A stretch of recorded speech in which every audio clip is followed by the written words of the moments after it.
Iniciamos ya. We're coming to the last part of the 29th edition of this GenNexus meeting.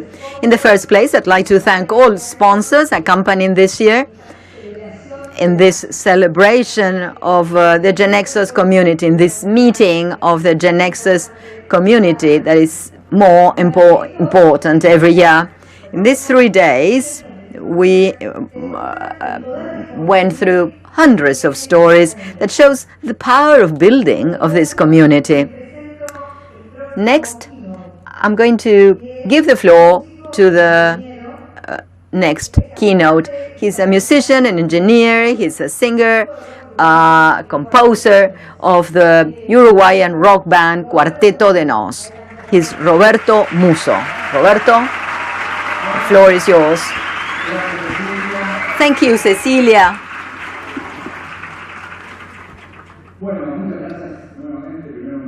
Once again, thank you. It's a pleasure to be here. I'd like to thank you for this very kind invitation, Gustavo, Nicolas, who have invited me to participate again. It's also a pleasure to see people I know, meet old friends from my work. When I worked at GenNexus, or old friends from the university, where we meet in annual barbecues. Others I hadn't seen for a long time and that I meet here. So it's my pleasure to see you all after such a long time. Sometimes they tell me, I see you, but you never see us. I only see you in interviews. Now, a couple of years ago, in GenNexus 27, I was in a talk. I remember I finished my talk in a sort of final improvisation where I said that sometimes engineers and people who develop, like me, software, or who go into the field of mathematics or logics, are the bastard child, and people tell us and say that we have no feelings, that art is alien, that we are in that world of figures and numbers. And I said that, in fact, for me, it was the other way around. I was always seeing it as escape. When you dive in the world of mathematics and calculation and numbers, it's escape from the real world. In the same way, an artist paints paintings or writes books or does poems, and that crossroad is what's happened to my own personal life. I've never seen it as dissociate as a student of the School of Engineering, as an engineer, as a lover of math, and a composer of songs. And in my talk in GenNexus 27, I said, one day, I promise myself and I promise you, I'm going to make the collision of my two worlds, and I'm going to write a song that is going to reivindicate that sensitive part of my life as an engineer. And perhaps my song is going to be called Revenge of Engineers. I'm going to start my talk by the end. That song, that Revenge of Engineers, has as an end the video I'm going to show you.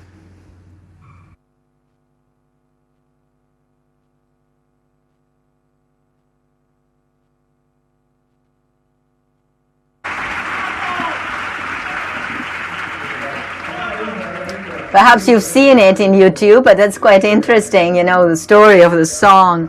I had that idea, as I said, the collision of the two worlds. And I had that in mind, that event of GenNexus 27 determined that I ended up by writing this song, or whatever it is. I wanted to do some sort of freestyle of rappers in the show, when we do it with the keyboard player, and I didn't want to fall in the commonplace of the present, featuring a rapper, a hip rapper, a singer from another type of style, and to make some sort of cockfighting. And I didn't like it that much until one day I got back home and I found my 7-year-old daughter with my wife's cell phone, with her iPhone, and she said, "Siri, you are dumb. Why is it that you call me like that? You're stupid."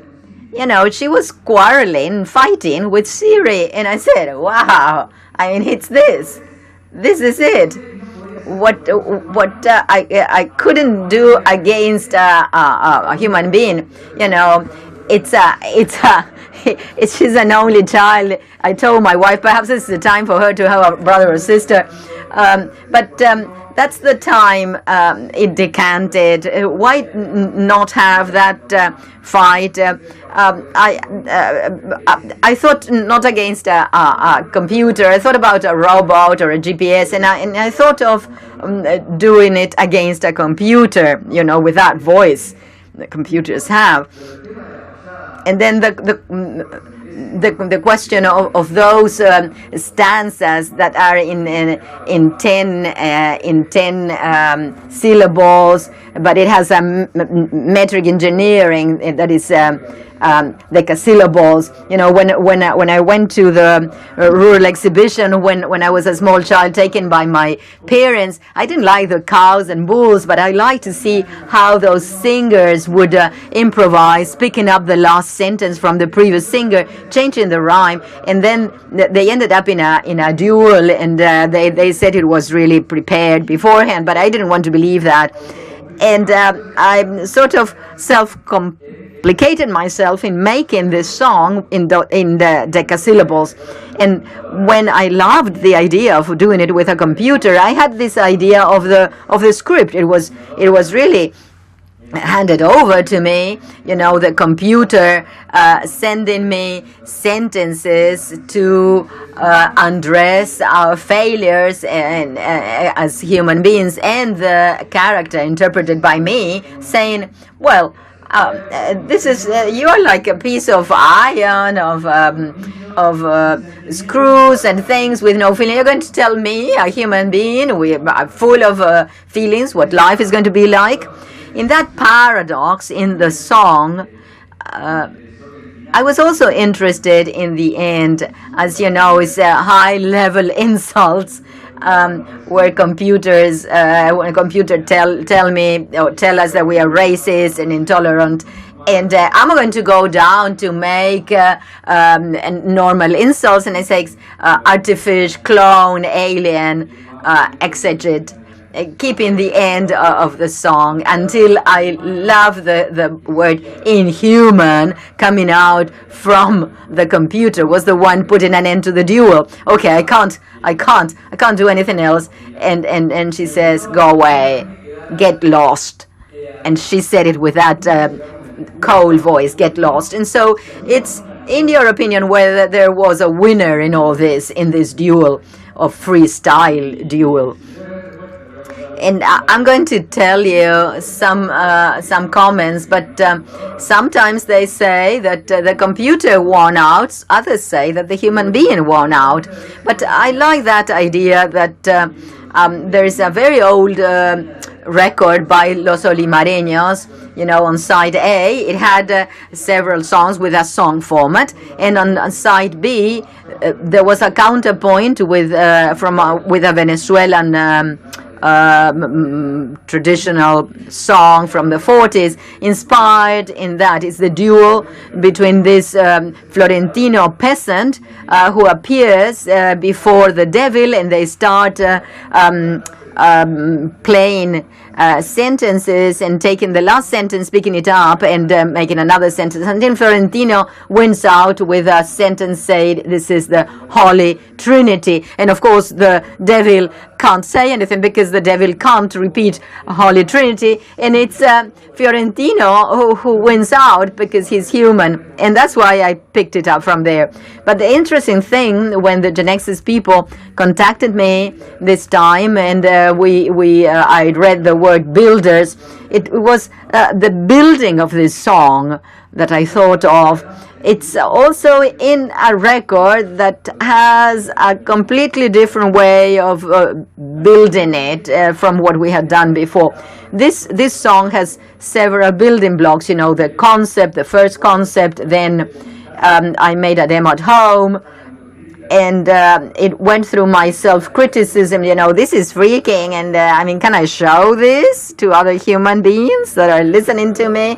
I'm doubtful, although we've been working for many years with my colleagues. All right, they could tell me if I was to go into a psychic treatment and so on, but a lunatics asylum. But we tried out voices, that type of voice from the computer. We tried it out with more automatic voices or robot voices, and we decanted and chose this one.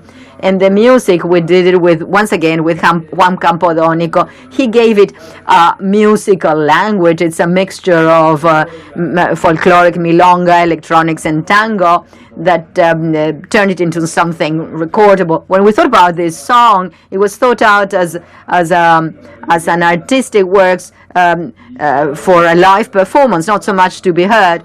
But we showed it among ourselves and then to the record company, and they said, well, the question of the computer is fine, but it takes 6 minutes, but there is no refrain. But, well, it ended up in being the anti-single, let's say, of our record, and we played it for the first time last Friday live in Luna Park in Buenos Aires. I did it similarly to the video, and the people were on the one hand clapping and applauding the computers, and others were applauding me. And something I haven't told you, when my daughter saw this video and said, "Oh, it's a serious grandmother, it's serious granny." All right, so that's the best thing, because that is what we sought.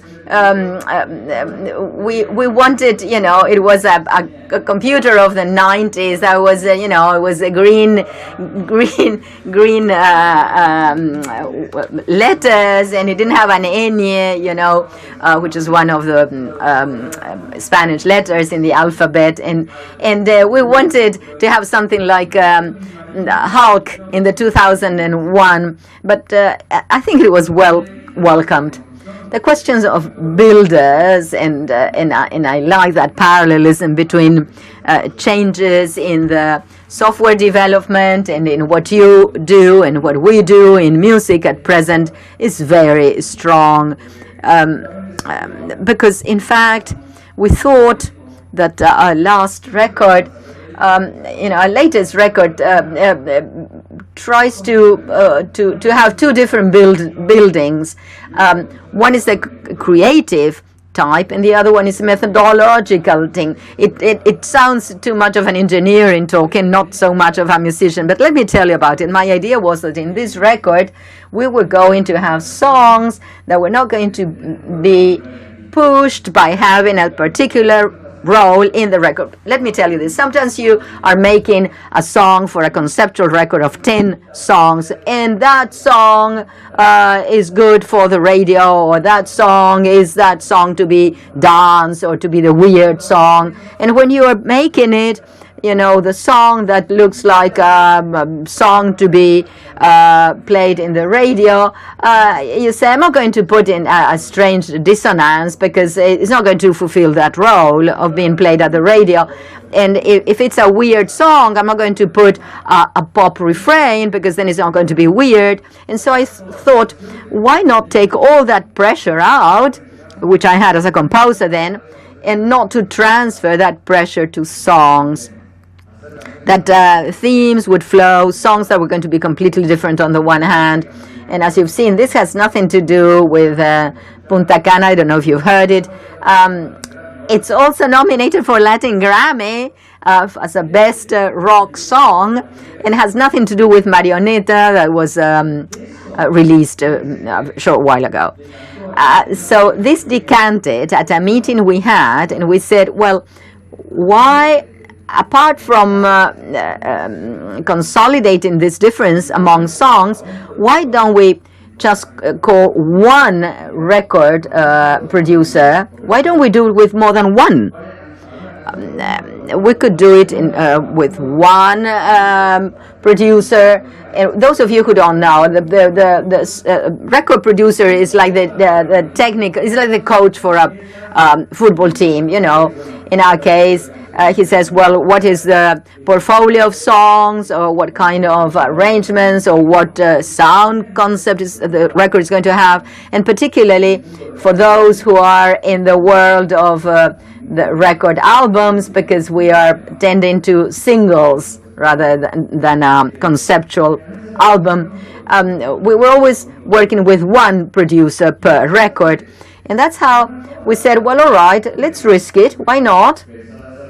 Why can't we think of having 2 or 3 songs with each one of them? And I was also in the skin of Hyperloop. You know, if we go into something that perhaps it's all right, but you don't know what's going to be like, what can happen. How are we going to amalgamate all those pieces? And so we wrote to 3 producers that we saw were doing incredible things in Latin America. And that was Héctor Castillo, is a Venezuelan living in New York, who made several records by Cerati. Natural Force was made by then. He had worked with Björk and David Bowie. Just look at his background. He's really wonderful in alternative rock. We also wrote to Camilo Lara, who's a Mexican. I don't know if you've seen Coco, the animation film, which is wonderful, which was, I think it won the Oscar as for best music. And he's an expert in regional music, regional Mexican music. We called him. And we called Eduardo Cabra from Calle 13 group. There were 2 brothers. Visitor is the Eduardo Cabra from Calle 13. Wonderful products. We called them. And when we sent them their mails without knowing them, it was like it was like a feeling we were caressed, because no one said no. They said, what an honor that they were being called by the Cuarteto to work with them. And what was really confirming us that it was good to make that differentiation, everyone said, how good that I can only make 2 or 3 songs, because perhaps to make the full record, I wouldn't be able to have enough time in my agenda. So everyone was really liked focusing on the energy of getting together 1 week to make 2 or 3 songs. They would mix them in their studios, in their companies, and together with Juan Campodónico, we had 4 different producers. So we recorded in 5 different countries with 5 different working groups. Without knowing what was going to happen, we would listen to the full record. Fue genial, porque, and that was wonderful for us, because when we looked at the songs that we made abroad, we were in a studio called Sony Ranch in Texas, a mythical studio next to El Paso. It's an all-inclusive of a studio. It's in the middle of nowhere. You're in the desert, you know, like Breaking Bad geography, where there is nothing around. The closest, the closest town is called Tornillo, Screw. And we worked for 12 days together with Camilo Lara and Hector, being unconcerned about the world. We had everything there to live and eat and sleep, and we had an energy of songs that was very interesting. From Camilo Lara, I was telling you about Coco, and I told him that when I went to see his film, it was in the spring holidays some years ago, and I was talking with someone, and I said, how did we get to him? Well, my wife said, take our daughter to see this film, because she had been told that it was very good. And I took her, you know, my wife was abroad traveling, and we went together to the cinema. My daughter was sitting next to me, and she was crying and said, what's happening to you, Fede? You know, her father is a musician. He plays the guitar, and he abandoned his family. And it was exactly that. And it was a drama, you know, for my little daughter. And okay, all right, she came out crying, and well, All right, I'm going to call this Camilo. And Camilo laughed his head off about it. And I called my wife in Chile and said, but listen, what did you ask me to do? You sent me out to the war. No, but I mean, at the end, she said, well, and also her father died and his songs were stolen. Well, but at the end, he met his wife. Yes, but he's dead and they meet in heaven. Well, all right. I don't know if my daughter's going to forgive me for that, but anyway. Well, let me tell you also that the selection of these multiple producers, to be in different studios, when we were expecting the final moment to listen to everything, the idea we had was to make a hybrid, and I think that's a little bit what's been done in software, that is from the old pattern of a rock band, to have a record out, to have a tour with your record for a year, to renew your show, and then make the second year tour, and then start composing, stop for 5 months to compose, go to the studio to record, and then go back, in the loop. And that was happening, that with our last records, industry works with, the record comes out with a single that is the one that is suggested for radios to play the most, or the one that has the video clip. And you would get the record out with that song, and then they would say, well, then which one will we choose? The record had already been published, and that would happen 3 months later. And what happened was that in the past 2 records, songs were already old. They were 3 months old. All our fans knew the song. It was no new nothing. And sometimes you would publish the video, and it wasn't the story that they thought the video was. It had no impact. If it was coming out simultaneously. And that's why, from the commercial standpoint or the methodological standpoint of building this record, for the first time we decided to take out several songs some months before with an interval, and then to have the record at the end of that road. And the truth is that was another experiment. We didn't know what was going to happen. We know that in other music styles, more urban, present styles, there are artists that you don't know if they form part of a record or who sings them, or, everything is crisscrossed. In our case, the alternative part of rock, the people are still valuing the record, the physical one and the one up in the internet.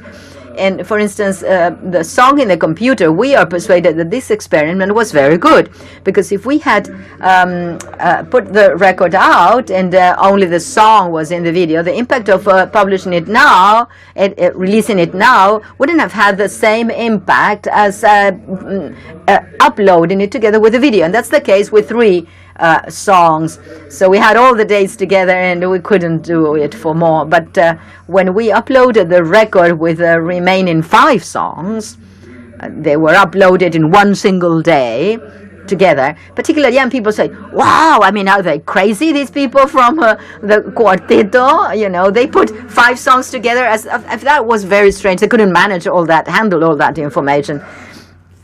So I think that what we are seeing now, this question of builders, I think that that question of building the record from the creative standpoint, Nicolas, in an interview, I read what you said about entrepreneurs, and I can make that parallelism. What are you? I'm an entrepreneur. Have you got an idea? Well, they will come. And that's it. You go into entrepreneurship before having the ideas, and sometimes it happens to us. I'll go somewhere and you say, I know, I have the studio, wonderful studio, and so on, and now we simply need the content.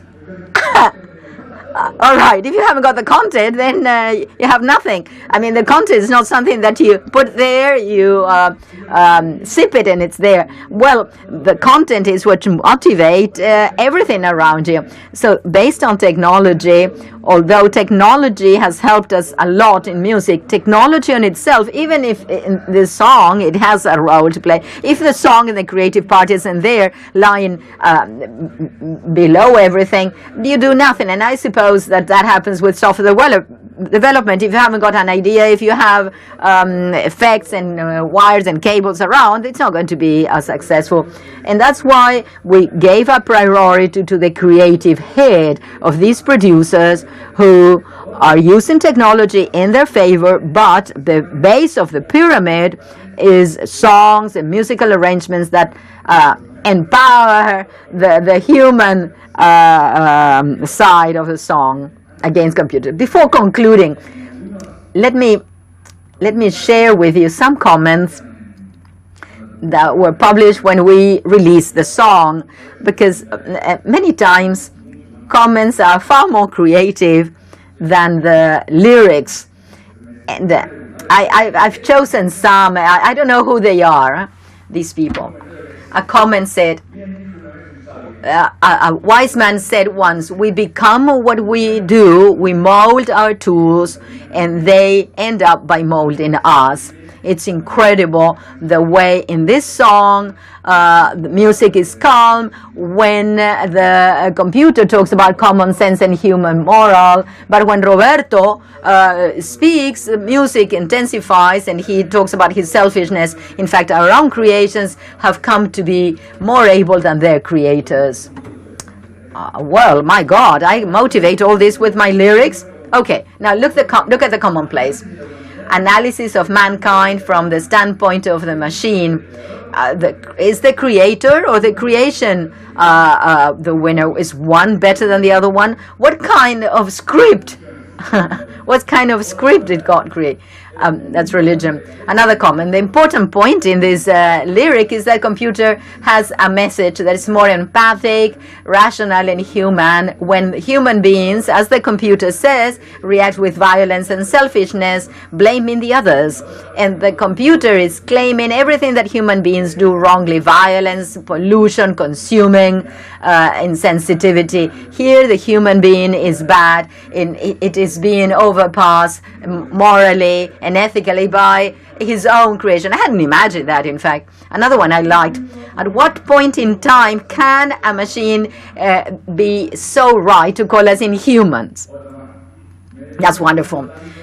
Another one. I had to think it over. Human beings are always looking for enemies, not to admit that the conflict is with himself or herself, to such a point that it blames its own creations.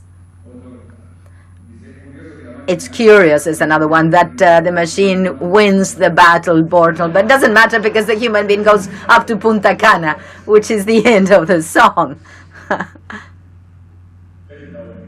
This one is good, and that's the end. What an emotion. I'm the only one that realized that this song became viral thanks to the computer. This is wonderful. In Fiorentino, the one I told you, remember what I said, Fiorentino and the devil. The man was facing the devil, and even when he was against the ropes, the man would win and recover his life. Here, the man is alive and is not facing an extra-dimensional being, but against a mere creation of human beings, and he loses. The challenge is not for life, as in Fiorentino's case, but somehow computers have taken away part of our life. Wow, my God, I mean, I'm going to be kicked out of this talk. And last but one, we are automated more and more. They are more and more human. Let's see what it says here, the last one. Okay, people, I've decided it. I'm going to be a computer engineer. Thank you. Thank you, guys. See you. A ver,